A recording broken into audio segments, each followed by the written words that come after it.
Coming up on Small Town Big Deal. Come and mangia my meatball. We're in South Carolina, trying to make the largest meatball in the world. But is this mountain of meat a Guinness record breaker? That's a spicy meatball. Then it's way down south to peanut country, where we discover this favorite little treat is the source of some big help around the globe.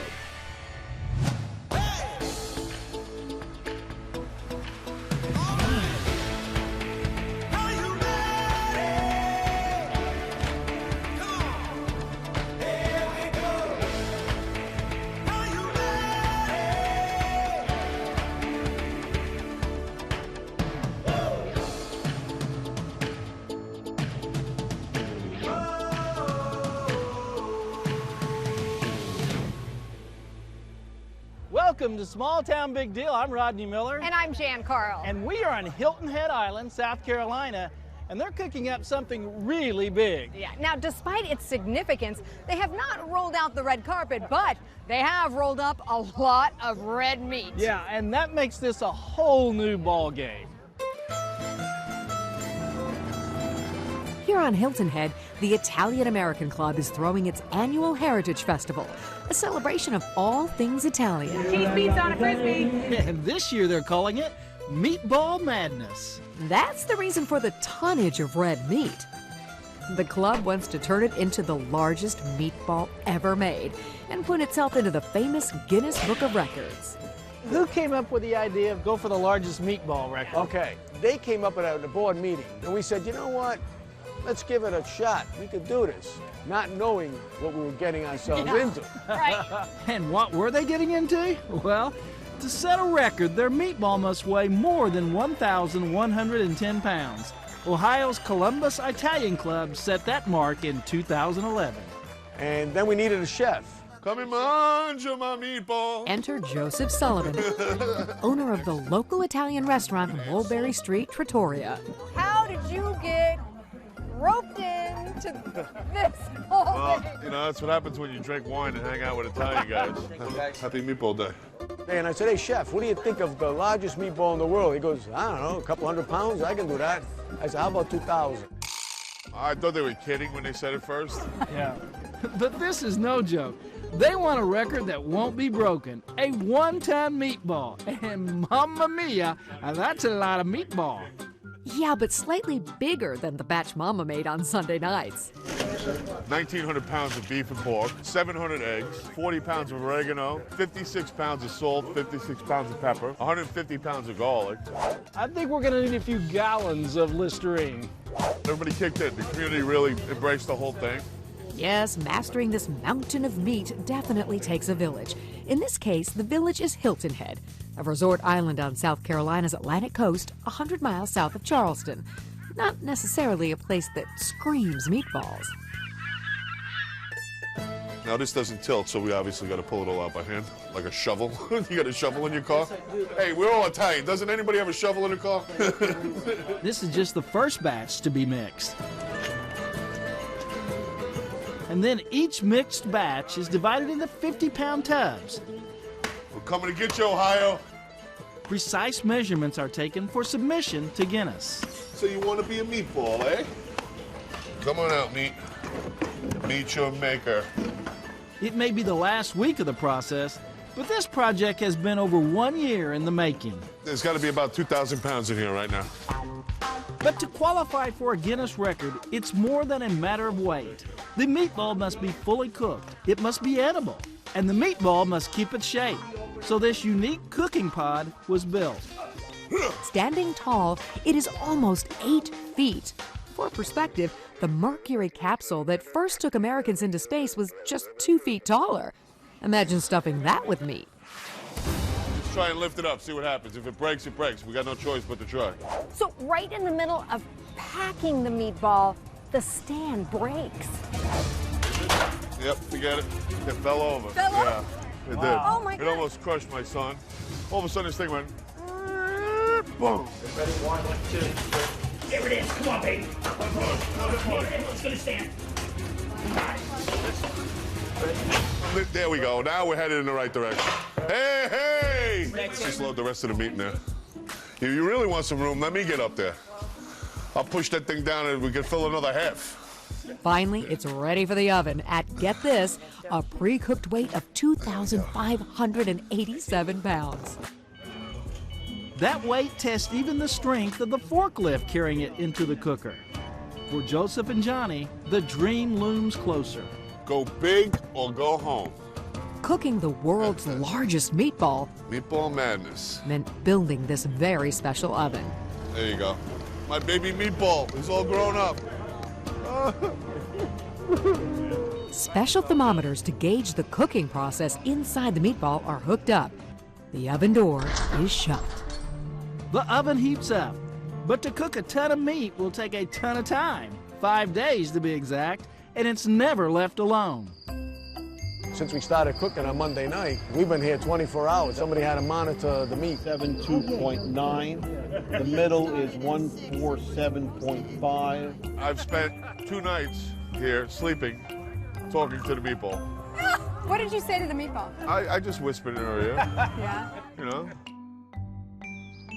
Come festival morning, it is finally Judgment Day. And we'd just like to welcome everyone today to our Meatball Madness. All that work, all that meat. The official judge is here, sent by Guinness, and he's ready to do some weighing. There's always doubt until the very last moment when you can say it's officially a record, right? Because you never know what can happen. Don't worry, baby, it's cool. Don't get scared. Does the meatball stay in one piece? Easy, easy, baby, easy. Will it set a new record? How does it taste? When we return, the official weigh-in, and we take a bite. And just how many times can Rodney say, That's a spicy meatball.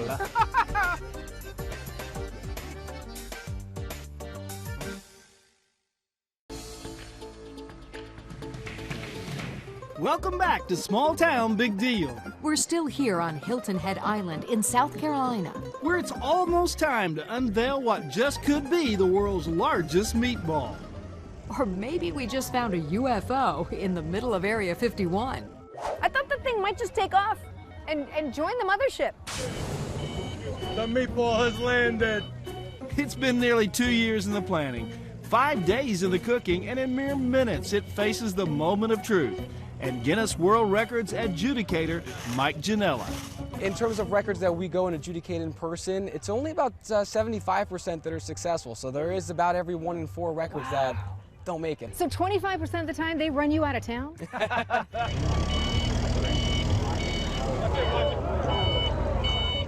I am really nervous it's going to slide off that forklift. Moving the pod over to the Guinness scale is no small feat. It's not gonna fall. If it's gonna fall, I'm gonna be underneath it. Under Mike's watchful eye, the pod gently touches down on the scale. Slow, nice and easy. Round and round the numbers go, but where they stop, only Guinness knows. For now, the results are not official yet. Is it certified? Not yet. We have to take this top off to make sure it stays a meatball. Cut these things off. I want to see it.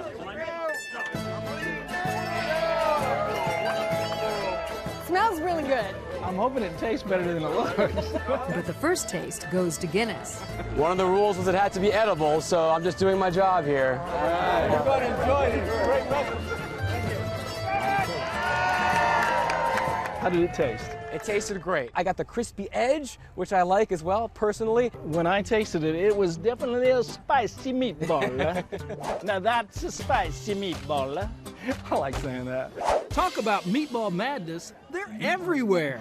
That's a lot of meatball.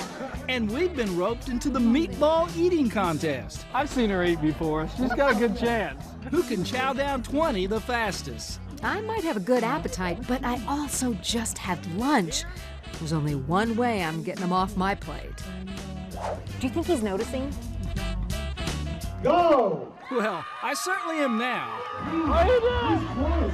I don't know what she was doing, but I'm pretty sure I ended with more meatballs than I started with. They're eating away! It doesn't matter though, because neither of us were gonna beat this guy.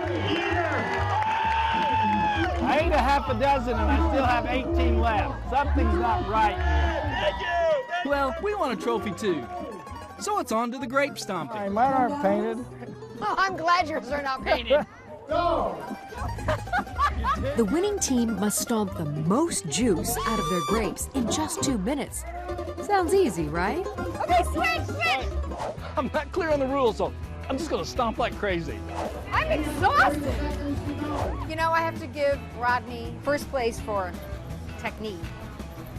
I was just trying to put a little rhythm into it, you know? Oh my God, I'm gonna fall over. Switch! Oh my God, oh, it's slippery. Oh my gosh, 2 minutes has never felt this long. 3, 2, 1, the end. Stop. All right. I had no idea it was gonna be that kind of a workout. But check out our bucket before and after. It's time to weigh the juice, and I will not let them miss a drop. Team number 3, Jann and Rodney. Well, it's third place, but it's a medal. You think I could sleep in this? But there's another prize, a big one at stake here, and the anticipation has been building. Will their meatball put the Italian-American Club of Hilton Head into the Guinness Book of Records? Chef Joe is wrapped in the Italian flag. Club President John DeCecco awaits the official word. The record to beat was 1,110 pounds, 7.84 ounces. Today, the Italian-American Club of Hilton Head made a meatball with a weight of 1,707 pounds and 8 ounces. I saw some tears. Yeah. Put a lot into it. My heart's as big as my belly. Now that the record's been set and people have had their taste of the world's largest meatball, all that good meat is going to help those less fortunate. So we're gonna cut it up and cool it, package it up. It's gonna go to 6 different shelters. And I have this official certificate to present to you guys. Congratulations, you are officially amazing. So what do you have to say to Ohio now? They don't hold the record anymore. Give it another shot. Come and get us. We're here. When we come back, the story of how something most of us think of as just a delicious snack is saving lives all around the globe. Okay, you have a blessed day.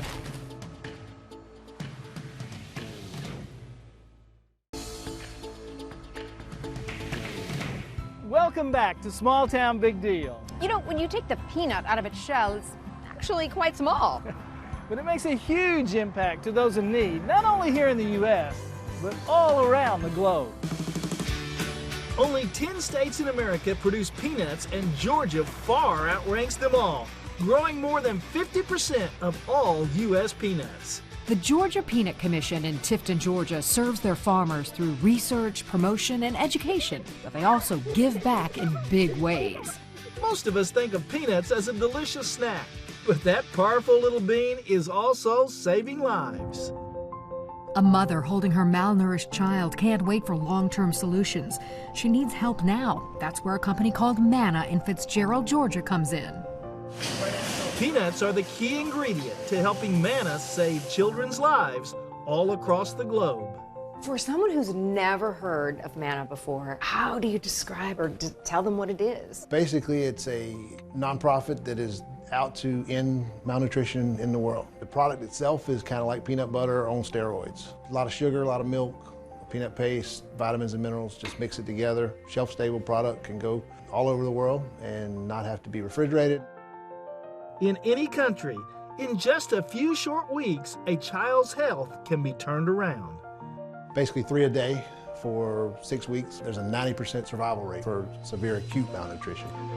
How many kids do you help a year then? I know since we've been in existence since about 2009, we've helped over 4 million.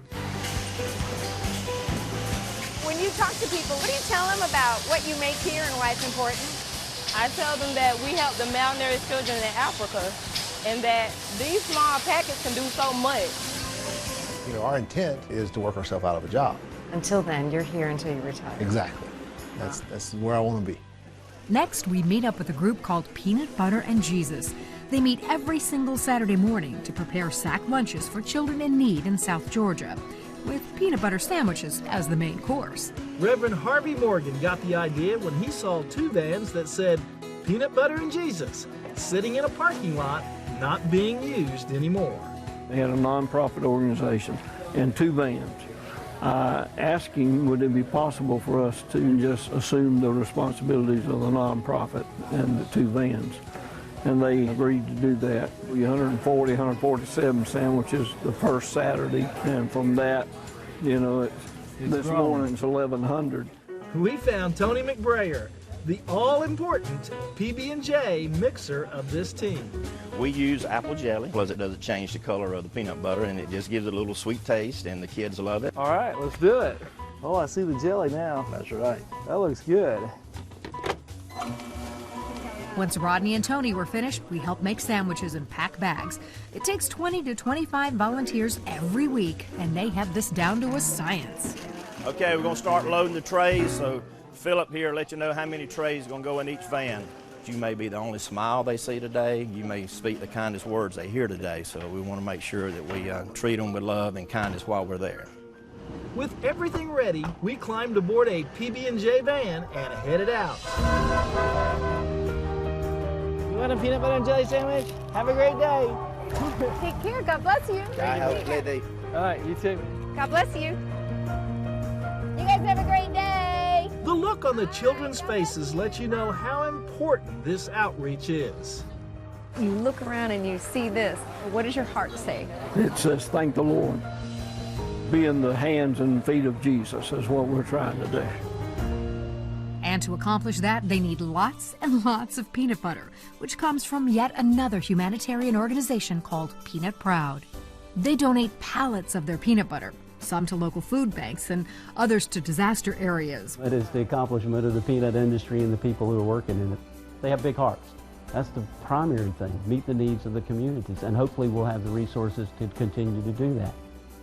So Jan and I have seen firsthand what the Georgia Peanut Commission and Georgia peanut farmers have done to help those in need. So we encourage you to give $10, $20, $100, whatever you can give. It will make a difference. We close with seasoned peanut farmer and chairman of the Georgia Peanut Commission Board, Armin Morris, who knows the goodness of the peanut industry starts with their farmers. How would you describe the peanut farmer and what kind of farmer they are? Well, peanut farmer is pretty well passionate about his job. He enjoys what he does, and he takes pride in growing those peanuts. He wants to grow a good, wholesome crop. It's important that we do a great job. Everybody should eat some peanuts every day, at least an ounce of peanuts every day to have a good, healthy lifestyle. And so peanuts and exercise go together like, peanut butter and jelly. Yes, you bet, you bet.